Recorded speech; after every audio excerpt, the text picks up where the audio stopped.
Thank you all for coming tonight to the Movers and Shakers panel here at the 2013 Film Industry Mixer. My name is Marty Lang. I'm a partner at Catalyst Media in New Haven, and I'm also the writer, director, and producer of the feature film Rising Star, which was shot in Hartford back in 2010.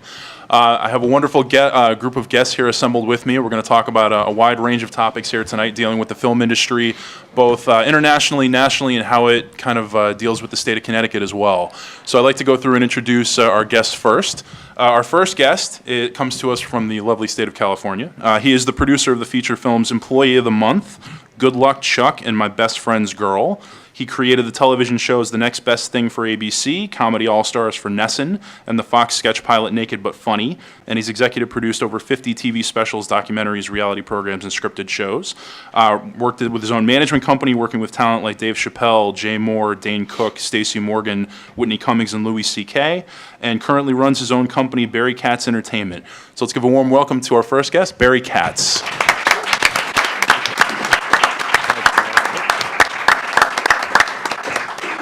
Our next guest is the writer and producer of the upcoming feature film Diamond Ruff, which was also shot in Connecticut, in Hartford, Connecticut. His comic property Scruples was nationally syndicated in the late 80s, and he created the Hartford Animation Institute, a program that teaches people the art and business of digital animation.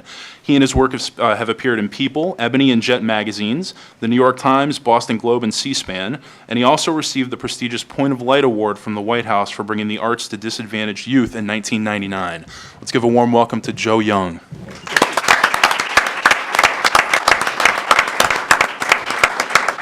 Our next guest is a key makeup and special effects makeup artist with over 25 years experience servicing major studio films, TV, independent films, commercials, and print. He's worked with celebrities like Robert De Niro, Cuba Gooding Jr., Ed Harris, Amy Poehler, Sarah Michelle Gellar, Phil Hartman, and Kelly Ripa.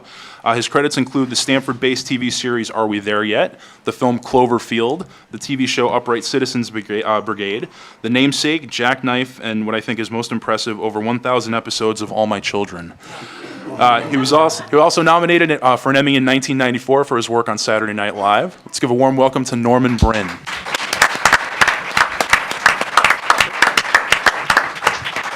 And our fourth guest is a producing partner for Ambrosino Delmenico in Rhode Island. He's worked as an actor, director, producer, production manager, and assistant director on feature films since 2006.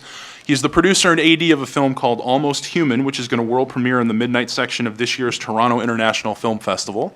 He also has upcoming films called Seeds with Justin Long, Jar of Fools with Samuel L. Jackson, and Bellevue Avenue, which is going to be an Americanized version of Downton Abbey. So let's give a warm welcome to Anthony Ambrosino.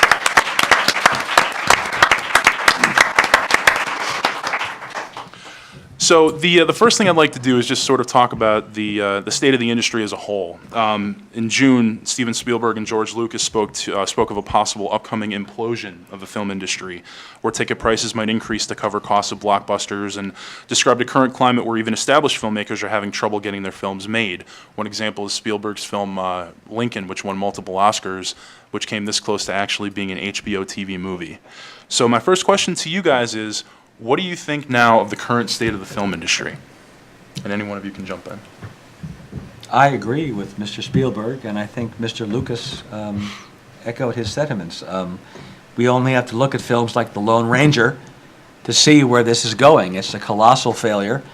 The studios seem intent on rolling the dice and let the chips fall where they may. And this has happened before. Let's remember Michael Cimino in Heaven's Gate, which many years ago was a $40 million failure that nearly sank the studio. And I believe it was Fox, I'm not quite sure, but the same studio in 1963 made Cleopatra with Richard Burton and Elizabeth Taylor for $40 million, and that production was essentially a disaster and nearly sank them. It's happened before, and after a period of caution, they roll back to the same old behavior. It's the allure of everybody looking for the big blockbuster, and that's supposed to fix everything. That's supposed to cover the success, all the failures of the season, and as we're seeing, it doesn't always happen. Okay. Anyone else? I think that, the main thing is that, sometimes when you roll out with a question like that, I think it's, we're all looking for the big score. Everyone in this room is looking for the big score, so why not the movie studios? So, and you're always, in your life, all of you out here have gone for the big score and you failed. And that's what takes you to the next level, the failure. So there's always going to be failures in movies. Since the beginning of time, there's going to be failures in movies. But the main thing is that America speaks, and they tell you what's good and they tell you what's bad. And so, a movie like Juno, which is written by a woman who was dancing on a pole in Vegas 2 years earlier, made over $100 million on The Lone Ranger with Johnny Depp, the most bankable star in the past, besides Will Smith, in the past maybe 25 years. Doesn't do well. It's just, America tells you what's going to happen. So I don't worry about the film business, because all of you are going to see films that people tell you to see. They're going to see films. If you'll know, because your friends will say, have you seen this? You got to see this. You got to see this movie. And they didn't say that, unfortunately, with The Lone Ranger. Word of mouth still being the most effective form of advertising. It is. People talk about the word of mouth and I know this is on a tangent, but, in the 70s in Harvard Square, Aerosmith, Steven Tyler used to pass out flyers, and that was his internet. And the only reason they became successful back then is because one person told 10 people, and 10 people told 100, and 100 told 1,000. The only difference now is people are doing it electronically, but it's the same result.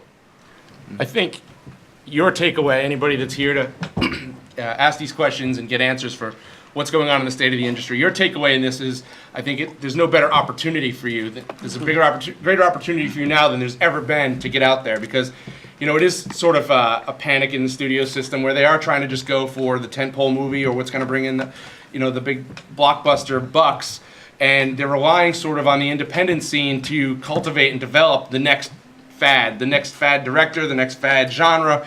And this is your time through what we just witnessed with the digital revolution, leveling the playing field of who can make films. It's your chance now to go out there and show them what you have, and maybe you'll be a part of the next $40 million, $100 million tentpole experiment. So I'd say your takeaway is to go out there and show Hollywood that they should be gambling on you.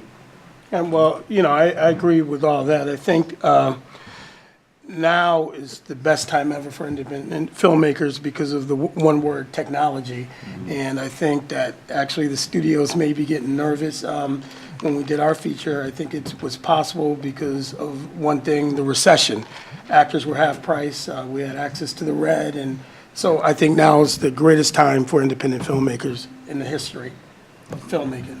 Yeah, and you see out there, even 10 years ago, people were still making their mark, and they got their shot because of what they did independently. I'm just, off the top of my head, take a guy like Peter Hedges, who did Pieces of April.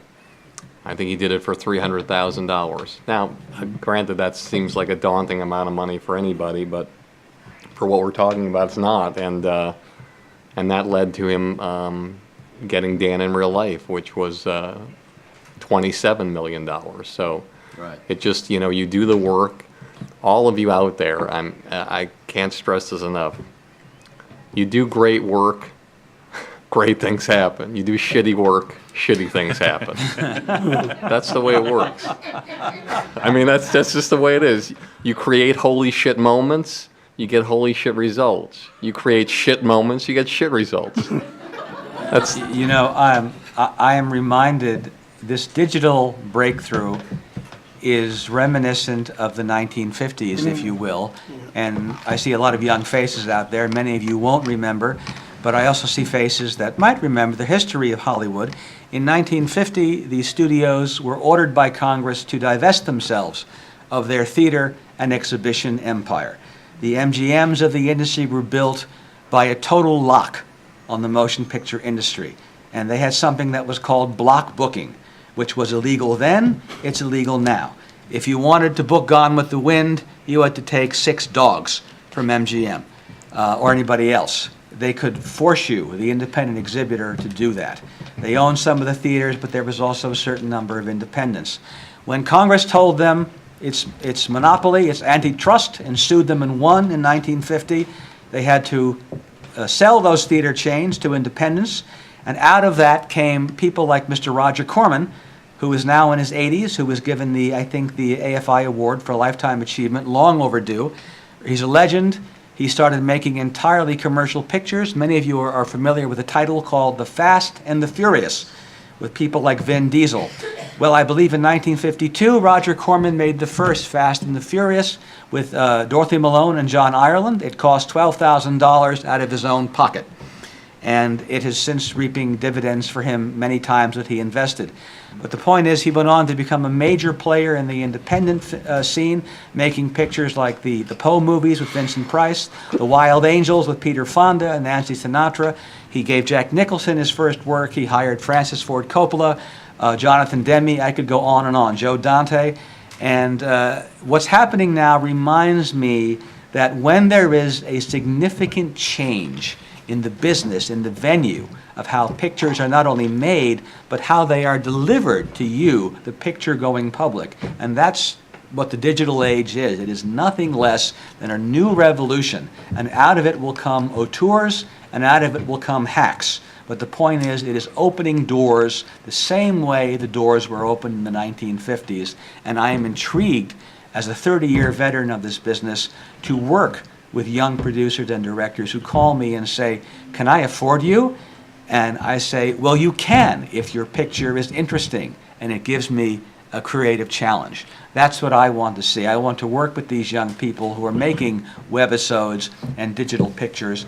I just finished a short with Cady Mcclain, who some of you may know from a soap opera called All My Children.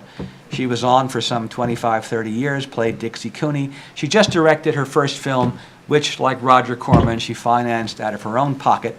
It's called Flip Fantasia. I had a hell of a time working on it with her, and she's promoting it now at the festivals.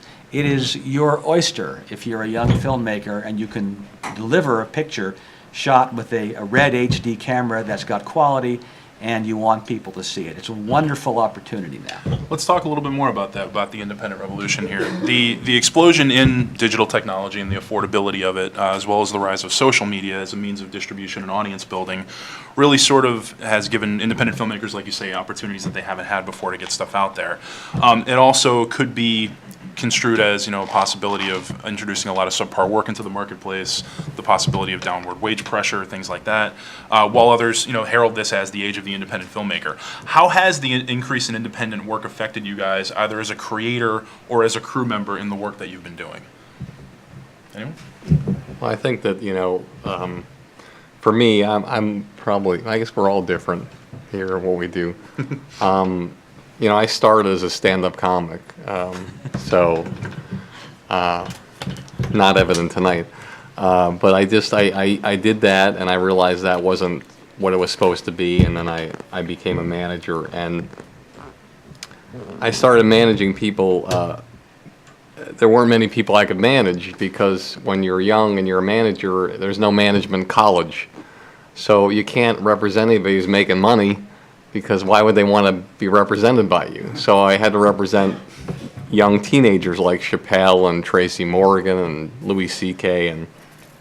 and the only way for them to make their mark was to do things independently. And to Louis C.K. was making short films,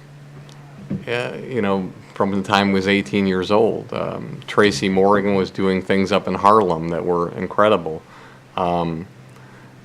And so I don't, it's weird, the questions about things affecting and independent movies, how they affect things. Again, if you're an artist out there or a producer, just get out there and write. I do a podcast called The Industry Standard, and I did this podcast where I interviewed Reggie Hudlin.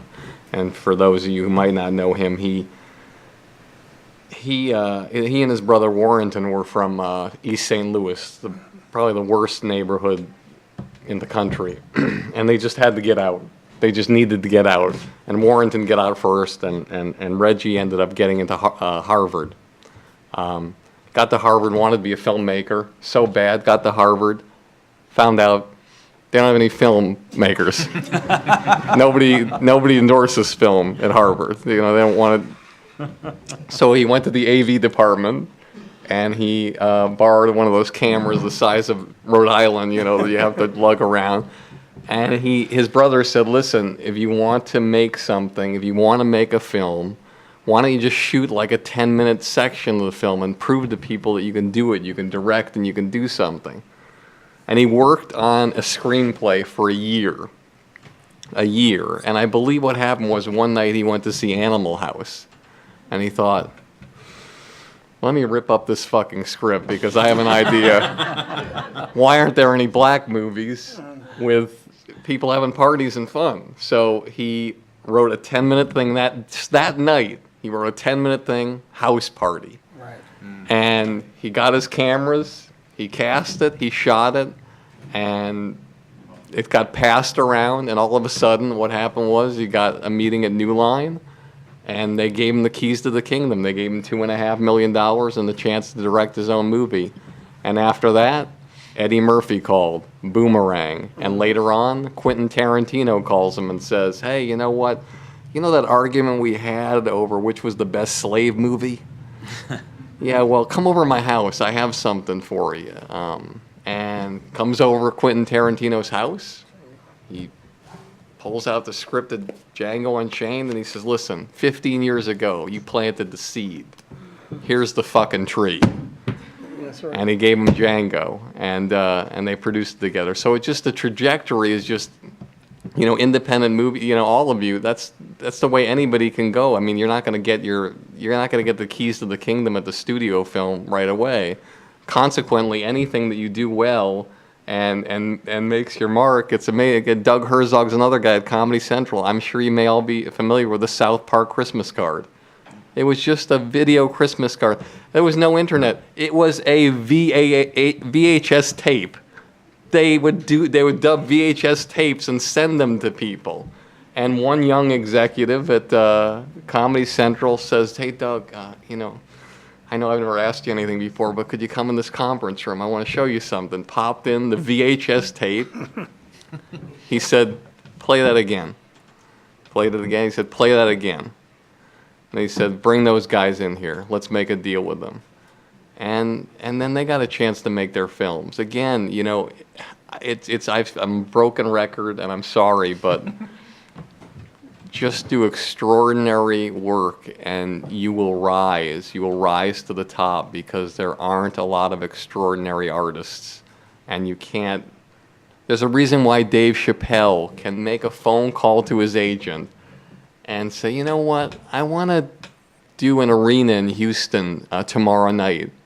Can you make that happen? And he has no website, he has no Twitter feed, he has no Facebook. That's right. And it's sold out the next day. That's right. Because he does amazing work, and people will chase him till the end because they want to see.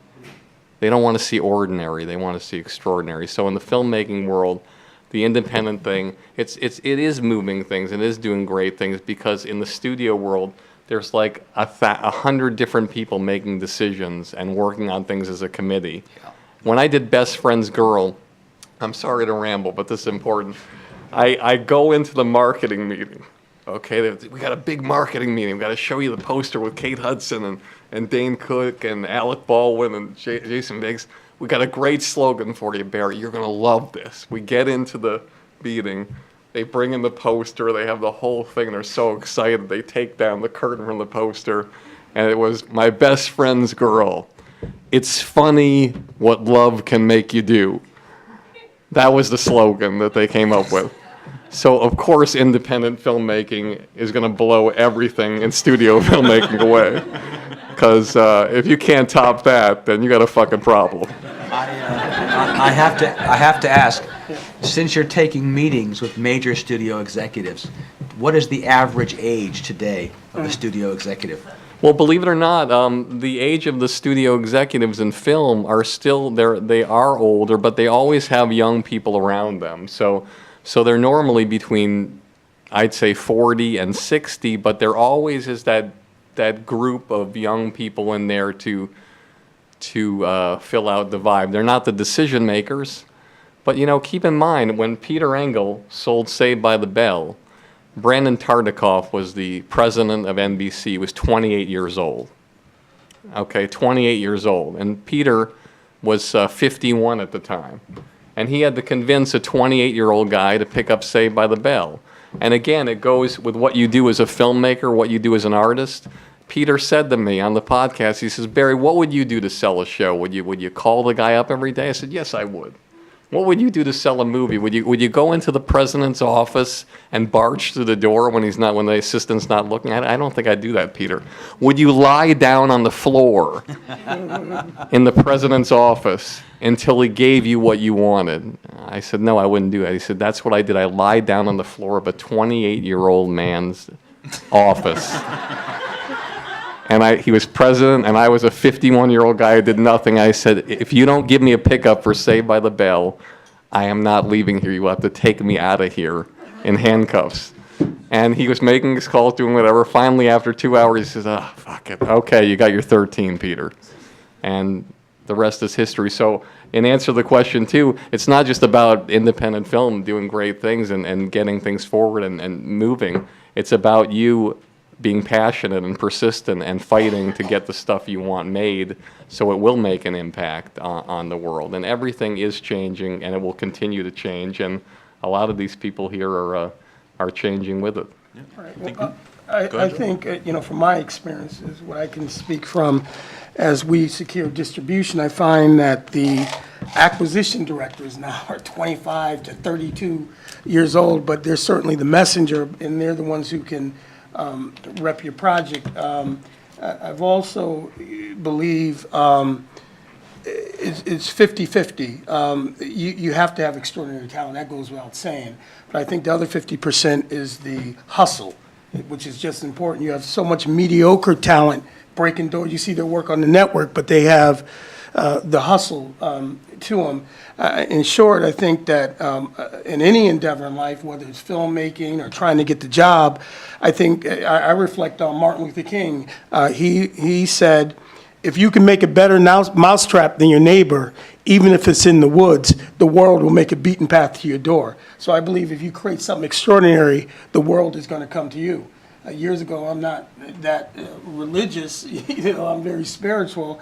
There was a man in Jerusalem, they talked about miracles. The world came to him, Jesus didn't go out. And so I think that your hustle has to be just as strong as your talent. And one note, as you said, as far as digital technology changing, don't look at what everybody's done before you. Look at what tools you have. Like, you look at what Kickstarter and Indiegogo and Rocket Hub and all these things have done as far as financing films.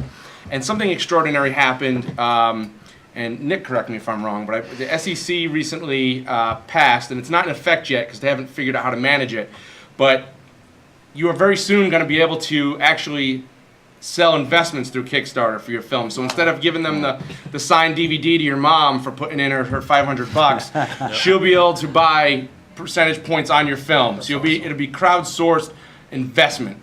And that's something that we've never had before, and that's going to be available very soon. So that's a tool to look into, and figure out what the next trend is. Whatever works for you, and you can go online and look at a million what to do and what not to do to get your film financed and be seen by Hollywood. Figure out what fits your film, your personality, your strengths, and just do that. Don't worry about what everybody else is doing. Do what's going to work for you. And if you try something that's not working, try something else. But do your research. But at the end of the day, go with your gut and go with what feels right and what's working for you. And if you don't have money, I mean, a guy sent me a film recently. He made it on his iPhone. It was wonderful. I mean, it was a wonderful, wonderful short. I mean, it cost any money to do that. So, I mean, you can do it. Or as Rob Schneider would say, you can do it. I think it's worth pointing out that Spike Lee is now widely publicized as trying to finance his new film with Kickstarter. And he did. And he did. Yeah. And he did. Yep, that's one thing I actually did want to ask you guys about is the effect of crowdfunding now on the landscape of film. Spike Lee being just the latest example. The Veronica Mars project was able to raise over $3 million. Zach Braff was able to raise over $3 million for his next film. Do you guys see crowdfunding being kind of a linchpin going forward for not only for independents but for bigger projects as well, to be able to put money together to get things made? I never, it's weird.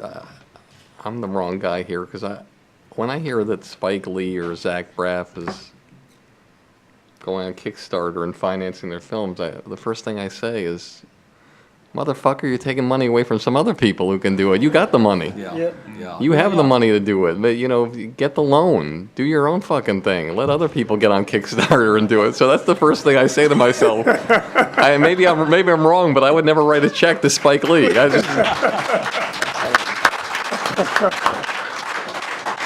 I'm going to counter that and quote an oft-quoted piece of filmmaking advice: never use your own money.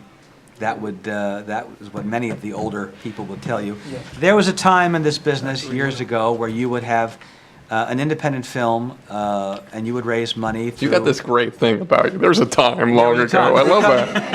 And you know why? Because You're not that old. No, but the history of this business is important, because if you do not be mindful of history, you really are doomed to repeat it. And people say, well, this is easy. I can go finance a movie. Well, the way to do it used to be to get a limited partnership together. You would, and having done a little producing, I actually co-produced a movie called Bums in 1990 that never got a release. We shot the picture in 35 millimeter with basically our Minolta industrial crew. Okay, we had been working together for years making boring training films for Minolta. How to grease a fax machine, we were making a fortune off Minolta. This is the office equipment division. And we said, you know what, we've made so much money, let's make a feature. And we made a whole crime picture for $350,000 cash in 35 millimeter right to the answer print. And what you did back then was form a limited liability corporation. You borrowed money from your family and your friends, dentists, what have you, and if their accountants had any brains at all, they would say, don't invest in a movie, you're going to get screwed. It's the last thing in the world you'll make money on. But some people did make money by investing that way. Other young filmmakers were robbed because people invested in their films as tax shelters at a time when tax shelter abuse was going on in this country right and left. So a lot of good movies. There are more movies out there in cans that never got released than anybody in this room realizes. Some made by extremely talented people. But this business of raising money online raises a very interesting question. What kind of creative input do any of these people have? Are they simply nameless investors who buy units like term life insurance? If you watch MeTV, there are always those ads for term life insurance. Are you buying units in a production and you have you are indemnified against any lawsuits, you have no creative input? I've never invested in one of those things. I receive offers all the time, and I cock a Leonard Nimoy Spockian eyebrow, because who are these people who are asking me for money out of the blue? It raises a very interesting set of questions. Are you going to get ripped off? Are you going to ever see any profit if this picture does very well? Who will account for your profit participation for the money you've put in? Well, I think that, again, from my own personal experience, what I can speak on, it's very difficult. I think you hear the Spike Lees and those guys, those are the exceptions. Done the Kickstarter, done the Indiegogo, and the time that it takes, I think you'd be more effective finding folks who have money to support your project. And the old model of don't use other people's money, I think it's important to use your money. Investors now want to make sure you have skin in the game, and you also have more control over your project. So I urge everybody, put it in the can yourself if you have the resources and the time. Whoever came up with the idea of celebrities and studios getting the audience to prepay for their films is a genius. And it's the worst thing to happen to independent kickstarting finance, because a lot of the money is going to be, that's not going to be a few people that start to do it. I mean, by this time next year and in the next couple of years, you could be seeing the majority of stuff being crowdsourced if it's working. I mean, I haven't seen an unsuccessful celebrity campaign on Kickstarter. So I think you may be looking at the future of not only film but album and other artistic endeavor, fundraising. So I think you're seeing the beginning of a new day there. But it is going to make it harder. We had our Kickstarter day as strictly independent, and now we're going to be competing. You're going to be competing your Kickstarter against the next Spider-Man for their dollars. But I think it's a genius idea. I don't like it, but it's a genius idea. I'm curious, why does our panel feel that Kickstarter is so successful? Are people being sucked into the glam, the allure of investing in a movie? You tell your friends at a cocktail party, hey, I've invested in Spider-Man 4, and one of the producers, people who know nothing about the business, does our panel think that it's the glamour aspect that is driving the money? I think it's fascinating for them to get involved at a low risk. I think for those bigger projects, I agree with that. Having kickstarted myself, I actually raised $15,000 for an indie feature that I directed. A lot of it comes from people that you know, family and friends, and the opportunity to be a part of something that's local. That's a big part of it. Yeah. For our campaign, 85% of our money actually came from people in Connecticut. So as opposed to going out and getting money from all over the world, I was going door to door and talking to my neighbors, trying to get them to, sign up on my website, on my laptop. So I guess their accountants are keeping their mouths shut these days. But I'm talking about the independent who's trying to raise $250,000 or $500,000. That's a very difficult thing to do. And I commend those who do it, which they do it, but I think those are the exceptions. Yeah. But to answer your question with Spider-Man, why someone would do it, I think it's the connection to it. You're if you're not, especially people that aren't involved in this, that aren't involved in independent filmmaking, that it might not be as exciting to us that work in the industry, but to someone that has nothing to do with this whatsoever, to say that I'm involved somehow with the next huge film that's going to be all over the place, or this particular actor. I think it's going to be very actor-driven as well. I think one of the reasons, I would say the biggest benefit for an independent is the promotion, creating the buzz. To me, that's better than hiring a marketing or PR person immediately when you're trying to get the project off.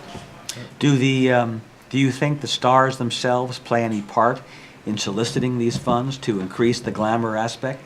I mean, I'm going to sound old again. Years ago, I'll just simply tell you I'm past 50 now. You're not going to use the word dungarees, are you? No, I will not. I'm past 50 now, and Clairol is one of my best friends. But a enterprising producer made a film with Pamela Anderson when she was hot from Baywatch called Barbed Wire. It wasn't a very good movie, but he raised the money by inviting a number of businessmen, especially Japanese businessmen, to a cocktail party in which Pam attended wearing the skin-tight latex rubber outfit she wore in the picture. Before the evening was over, he had every nickel he needed to make the picture. That is a fact. I'm wondering, are any of these big stars showing up at Kickstarter functions or will that be a trend? Maybe we'll see that. Bring the star. That actually has happened. Spike Lee's having a dance party, and I think it's actually tonight in Manhattan. And we're all missing it because we're here. So, moving on a little bit, there is another big topic that I want to talk about in terms of one hot thing in the industry, and that's what's going on in television. Right now, a lot of people are considering television to be in a golden age. You look at shows like Breaking Bad, House of Cards, Orange is the New Black, Girls, really sort of pushing the envelope in terms of content and structure for television shows, and also distribution being another new thing with Netflix being able to create original shows. Companies like Spotify also talking about creating their own original content and things like that. I want to ask you guys, what do you think of the state of television currently, and how is that affecting the industry as a whole? I think streaming is the future. I think it's inevitable. I'm wondering how soon streaming will eclipse traditional broadcast television. Remember when cable came out, they all had their own identity. Networks like A&E were the flagships of the cable industry. They were quickly bought out by Disney, ABC. You will find, if you look back, that these independent groups that were once the great hope for cable television were quickly purchased by the majors, the networks, who were already seeing the writing on the wall. What's going to happen now with streaming? Because if you had people who were hooking up their computers to their television sets to receive stream programming and then watch it on their widescreen TV, I think that we're going to see the television and the home computer become one and the same, inevitably. It's like the Jetsons. George Jetson would hear from his irritating boss, Mr. Spacely. He would get his news, he would get his entertainment on that thing that looked like a large rectangular mirror on his wall. That's what your home computer is going to become, and there won't be a piece in the middle. You'll get the streaming direct. I mean, in my house, that's the way it is now. I don't have cable television. I don't have. All I do is I have Apple TV and the internet hooked up, and my kids who are 8 and 9, that's all they do all day long is surf the web and watch shows. But again, the shows that they're watching are the great shows that are also making it on network television as well, and some that aren't. And to use an example about what television, you mentioned a lot of examples of shows. The whole key, again, is the process. So if you have like a whole bunch of people, how do I say this the right way? Look, in your lives, the times when people have written a check to you, it's a great feeling at the time. God, I got that check. It's great. But what happens is every job you're in or everything you've done where somebody's written a check to you, you're beholden to them. They took the fucking control away from you, and you're just working for the fucking man. And that's what it is in the studio system. It's just this thing where it's like a corporation has bought out a corporation that's a corporation, and there's all these people in these positions, and they have to have their fingerprints over everything. They have to give notes. They have to do whatever it is it takes, and that's why so many things fail. Louis C.K., who did Lucky Louie on HBO. He sold it to HBO. He didn't have full control on HBO. He had a lot of control, but he didn't have full control. Now, he's a brilliant guy. How many shows do you know of that go on HBO that get canceled in one season? It's very, very rare. His show got canceled. The studio system got to him, and America got to him. They said, Louis, your show blows. We don't like your show. We're not watching it on HBO. It took him 5 years to get back in the game. But he wrote a show about comedy, and he went all around, pitched it, and believe it or not, a lot of people hated it. Comedy Central passed on the show. But they passed on the show because Louis had a simple request. Simple for him. I want to write, I want to produce, I want to star, I want to direct, I want to edit, I want to do everything. And I want all of you to get the fuck out of the way. Get out of my way. Let me do things the way I want to do them, and I will do something great. And there was only one person who gave him that opportunity. That was John Landgraf at FX. But John said, Louis, I'll let you do it, but I'm only going to give you $325,000 a show. Now, to let you know, like the Whitney show that I worked on, which is another story, that's like close to $2 million a show. And it doesn't even look remotely as good as Louis' show. It's not even remotely as strong as Louis' show, as smart, anything. And I work on the show. I'm willing to say that. Because Whitney's show is in a studio system where it's note upon note upon note. You're doing the casting sessions, and it's like, hey, I know you're casting that white guy, but we don't have any diverse people in our cast, so forget that. We got to get somebody in here that's... So switch it all around. Or we got to hire this writer. Or we got to do a favor for this person. Or Andy Ackerman, the director, well, he's represented by this person. He wants this showrunner. So the key to great television and a great executive, again, is just going into a situation and looking a great talent in the eye and saying, listen, I'm going to get out of your way. And that's what all those shows are on television that are doing so great. They deal with these characters that are flawed. They're not always huggable and lovable. But people got out of the way. They let the artists do what they want to do. And Louis C.K. had to make sacrifices. Every single person on his show. A series regular on Whitney, the average series regular salary on Whitney, $37,500.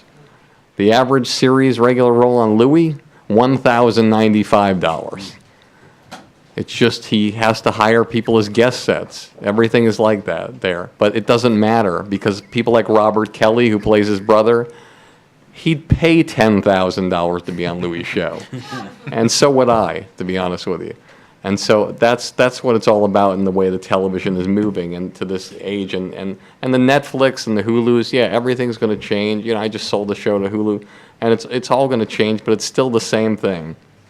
Whoever watches, that's where the money's going to be, and whoever doesn't watch, that where it isn't. And if you are artists out there, when you take that check, again, the minute you take that check, you lose control. There's a reason why Dave Chappelle went to South Africa, okay? He went to Africa because he lost control. He lost control of his own show. They leaked a story saying, hey, we're going to give the guy $50 million. He went to his agent. Did you say that to the press? No, Dave. Went to his manager. Did you say that? No, Dave. Went to the network. Did you say, no.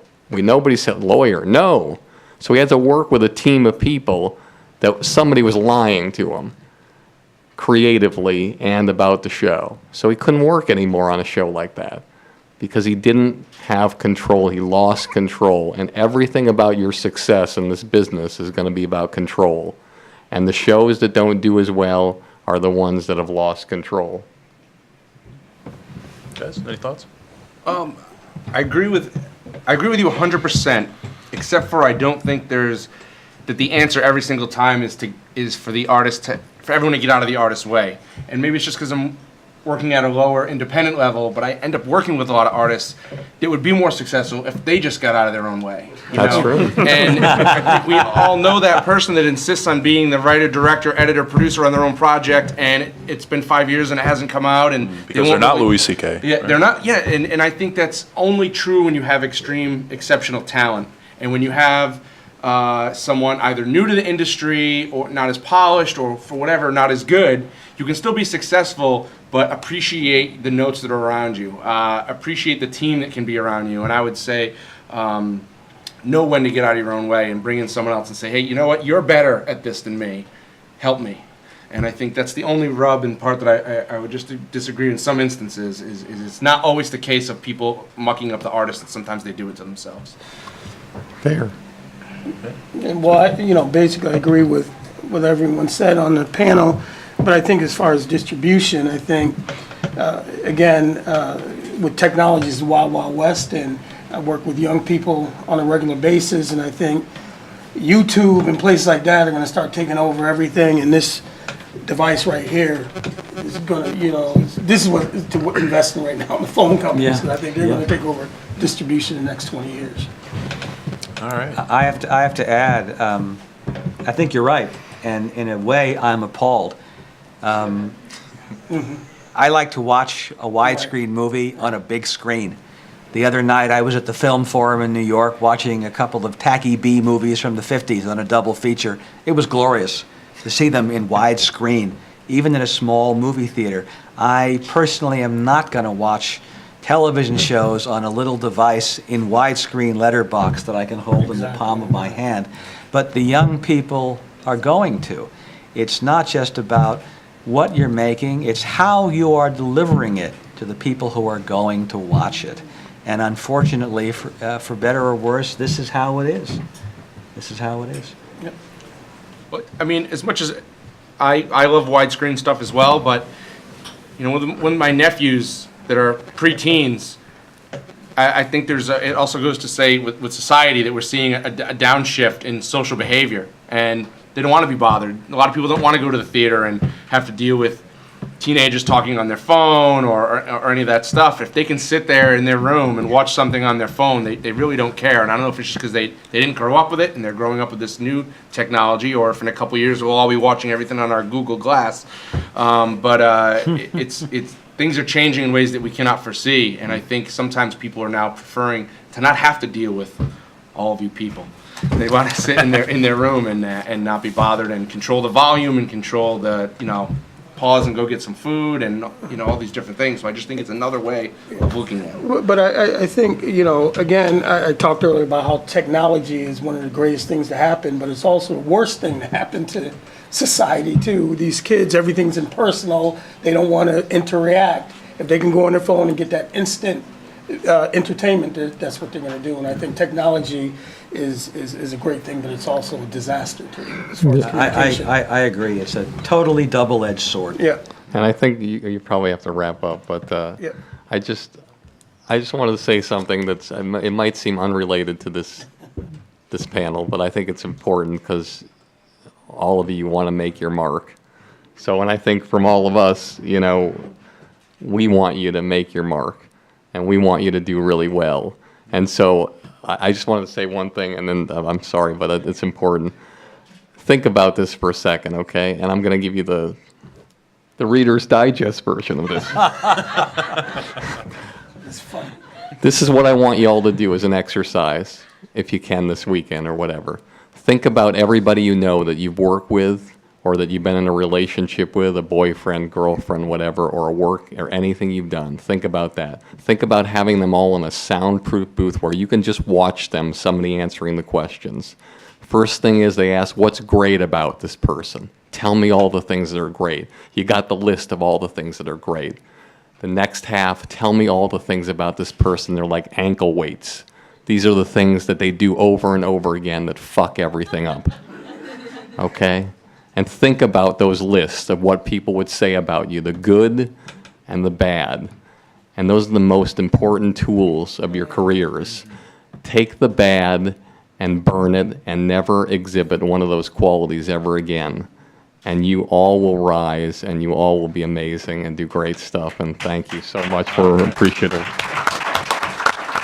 I don't think we could have ended it with a better quote. Thank you, Barry. Barry Katz, Norman Bryn, Anthony Ambrosino, and Joe Young, thank you all for being here.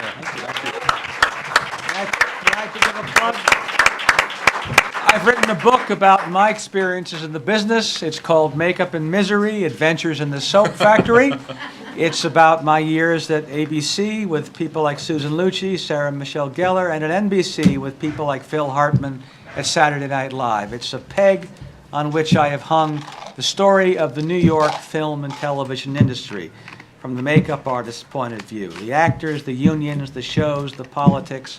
If you're a young actor or a young makeup artist, I'm told this is the book you should read because I tell you things that most schools will not tell you. And you need to know these things to navigate in the world that's coming before us. I'll be downstairs passing out order forms and autographing a few books. Thank you. Yeah. And Joe, real quick. Just real quick, as you guys know, we started this project Diamond Ruff, the movie.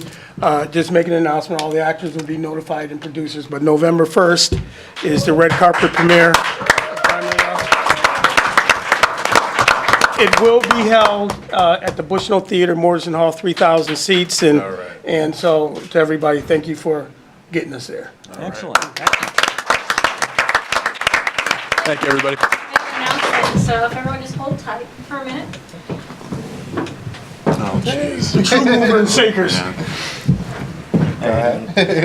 We'd like to present the annual FIM award to Mr. Marty Lang All right. for his local contributions to Connecticut and advancing the industry here and continued support of everybody here in Connecticut and beyond. Thank you so much. Wonderful.